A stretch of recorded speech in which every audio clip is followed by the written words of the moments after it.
30년 넘게 나라에 봉사하고 이제 매달 300만 원 가까운 연금이 나오는 삶. 솔직히 많은 분들이 부러워하고 꿈꾸는 안정적인 노후일 겁니다. 하지만 오늘 이야기의 주인공은 바로 그 삶을 두고 지옥 같다고 말합니다. 물론 진짜 지옥과 비교할 수는 없겠지요. 하지만 도대체 무엇이 남들이 부러워하는 그 삶을 이토록 불안하고 고통스럽게 만드는 걸까요? 우선 우리가 가진 공무원 연금은 300만 원. 이라는 믿음부터 점검해 봐야 합니다. 한 일간지 보도에 따르면 2022년 신규 퇴직 공무원의 월 평균 연금액은 236만 원이었습니다. 또 다른 통계에서는 255만 원 수준으로 나타났죠. 수급자 구간별로 살펴보면 월 300만 원 이상을 받는 경우는 전체의 3분의 1 정도에 불과하고 대다수는 월 200만 원대에 머물러 있습니다. 우리가 막연히 기대하는 300만 원과는 이미 상당한 격차가 있는 겁니다. 연금 부자는 정말 옛말이 되고 있습니다.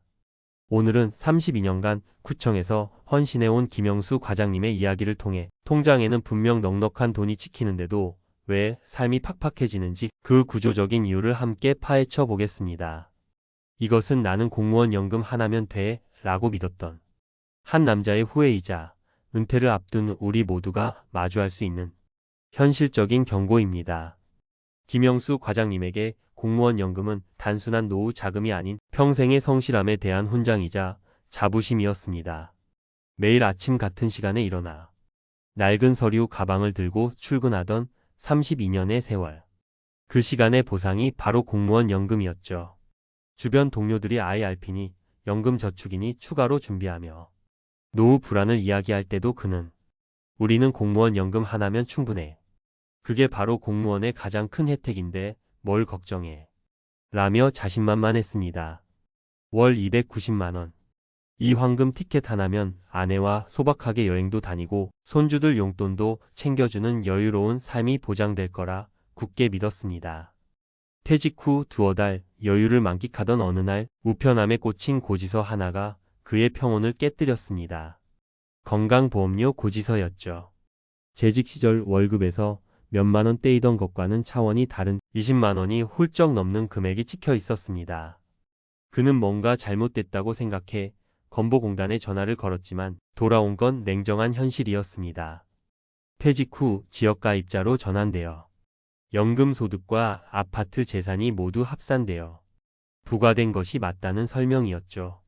상담원의 차분한 설명은 오히려 그의 가슴을 더 답답하게 만들었습니다. 평생 벌어 장만한 집 한 채가 이제는 매달 돈을 내야 하는 부담이 되어 돌아온 겁니다. 건보료는 시작에 불과했습니다. 연금소득세, 매년 2번 나눠내는 재산세, 자동차세, 생각보다 많이 오르는 아파트 관리비, 통신비, 차량 유지비까지 월 290만 원은 통장에 잠시 머물렀다가 순식간에 사라졌습니다. 그는 처음으로 가계부를 쓰기 시작했지만 줄어드는 잔고를 볼 때마다 가슴이 철렁 내려앉았습니다. 마치 밑 빠진 독에 물을 붓는 기분이었죠. 분명 돈은 들어오는데 내 돈이 아닌 것 같다. 는 낯선 감각이 그를 사로잡았습니다. 결정적인 사건은 아들 생일날이었습니다. 외식 자리에서 그는 예전처럼 호기롭게 오늘은 아빠가 쏜다. 먹고 싶은 거 다 시켜. 라고 외쳤죠. 하지만 메뉴판을 보는 순간 자신도 모르게 가격표에 눈이 갔습니다. 웃으며 주문을 하는 아들과 며느리를 보며 애써 태연한 척했지만 속으로는 이거 다 합치면 얼마지? 계산하기 바빴습니다. 평생 처음 느껴보는 초라함이었습니다. 그날 밤 그는 아내에게 처음으로 속내를 털어놓았습니다. 여보, 나 돈 걱정 없이 자식 밥 한 끼 사주는 것도 힘드네. 그 한마디에 30년 자부심이 와르르 무너져 내리는 것 같았습니다. 이것이 바로 월 300 연금의 역설입니다. 객관적으로 결코 부족한 돈이 아닙니다. 하지만 기대했던 삶과 현실의 큰 격차, 나는 준비 끝났다는 자부심의 붕괴, 예상치 못한 지출로 인한 재정적 통제력 상실, 그리고 언제든 아프거나 큰일이 터지면 무너질 수 있다는 심리적 압박감. 이것이 바로 김영수 과장님이 지옥 같다고 표현한 감정의 진짜 실체입니다. 결핍이 아니라 통제 불능의 불안이 삶을 힘들게 만드는 것입니다. 자, 지금까지 우리는 김영수 과장님의 뼈아픈 실수를 살펴봤습니다. 하지만 지금부터가 진짜 중요합니다. 이 실패를 통해 우리가 무엇을 배우고 어떻게 준비해야 하는지 그 현실적인 방법을 이야기해 보겠습니다. 여러분이라면 이 상황에서 어떤 선택을 하셨을 것 같나요? 김 과장님의 가장 큰 실수는 시대가 변했음을 인지하지 못한 것입니다. 과거에는 공무원연금이라는 강력한 단일 기둥만으로도 집이 버텼지만 지금은 국민연금, 퇴직연금, 개인연금이라는 3층 연금으로 집을 지어야 하는 시대입니다. 그는 우리는 다르다는 생각에 사로잡혀 남들이 노후 준비로 머리를 싸맬 때 너무 안일하게 대처했던 것입니다. 또한 평생 모아 마련한 집 한 채가 노후에는 든든한 버팀목이 될 줄 알았지만 지역가입자, 건보료 체계에서는 오히려 고정 지출을 늘리는 숨은 부채가 될 수 있다는 사실을 몰랐습니다. 소득은 줄었는데 보유 자산 때문에 고정 지출이 늘어나는 이 역설적인 구조를 이해하지 못하면 누구든 함정에 빠질 수 있습니다. 그렇다면 우리는 무엇을 해야 할까요?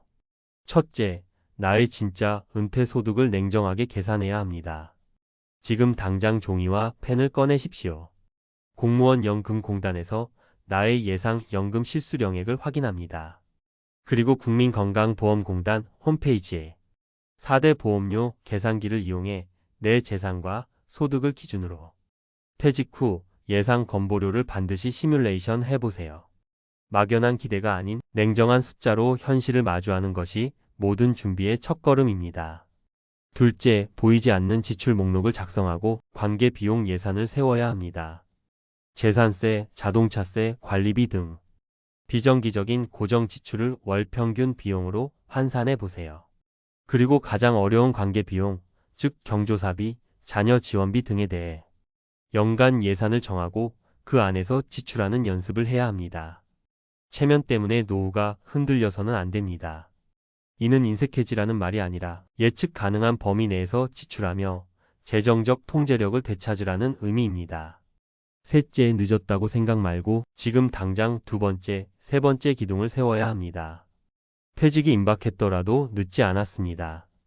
퇴직금을 일시금으로 받아 계획 없이 흥청망청 쓰는 대신 IRP 계좌로 이전의 세금 혜택을 받으며 제2의 연금으로 키워나가야 합니다. 소액이라도 연금 저축을 시작해 세액 공제 혜택을 누리세요. 전문가들은 특히 IRP 계좌의 장기적인 복리 효과와 세제 혜택을 강조합니다. 공무원 연금이라는 튼튼한 주춧돌 위에 작더라도 IRP와 개인연금이라는 기둥들을 세워야만 집이 비로소 안정됩니다. 김영수 과장님의 이야기는 그 정도면 배부른 소리라고 치부할 게 아니라 아무리 튼튼해 보이는 노후 계획도 이렇게 흔들릴 수 있구나 하는 경고로 받아들여야 합니다. 막연한 자부심 대신 철저하게 준비된 현실주의자가 되어야 합니다. 나의 노후를 숫자로 직접 확인하고 보이지 않는 비용까지 관리하며 든든한 안전장치를 스스로 마련할 때 비로소 우리는 외부의 시선이나 헛된 신화에 흔들리지 않는 진정으로 편안하고 품위 있는 노후를 맞이할 수 있을 것입니다. 오늘 내용이 당신의 노후 준비에 작은 등불이 되었기를 바랍니다. 실제로 공무원 연금을 받으시면서 비슷한 고민을 하고 계시거나 더 지혜로운 생각이 있다면 댓글로 함께 나누어 주시면 좋겠습니다. 여러분의 현명한 준비를 항상 응원하겠습니다. 구독과 좋아요는 저희에게 큰 힘이 됩니다. 감사합니다.